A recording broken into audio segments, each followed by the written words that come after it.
కొత్త గ్యాస్ పొయ్యి కొనండి. 4 పొయ్యిలది, వరకు 2 పొయ్యిలది స్టీల్ది.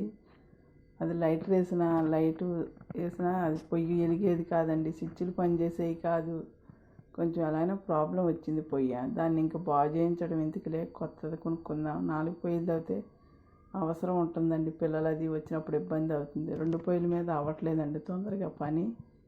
ఇంకా 4 పొయ్యిలది అవసరమని కొన్నాండి పొయ్యి పండగకి. అండ్ పొయ్యి అయితే చక్కగా ఈజీగానే ఉందండి. ఎవరైనా కొనుక్కోవాలన్నా ఏ పొయ్యి ఎదురుగా పొయ్యి స్విచ్ ఉంది. ముందు అనుకున్నాను వాడక ముందు ఈ పొయ్యి స్విచ్లతో కన్ఫ్యూజ్ అవుతానేమో, వంటలు సరిగ్గా చేస్తానో లేదో అని ఇబ్బంది అయ్యేది అనుకునేదాన్ని అలా అని.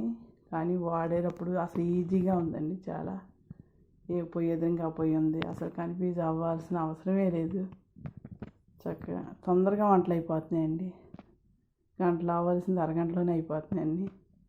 పొయ్యి అండి 4 పొయ్యిలది. చక్కగా కడుక్కోవడానికి కూడా సుఖంగా ఉంది, ఇబ్బంది అనేది లేదు. స్పాంజీ పెట్టి రుద్దగానే ఇలా పోతుందండి. అదే స్టీల్ అనుకోండి కొంచెం పీసు పెట్టి రుద్దేదాన్ని. ఎవరైనా కొనుక్కునేవాడు కొనుక్కోవచ్చండి 4 పొయ్యిలది, వాడుకోవడానికి బాగుంది.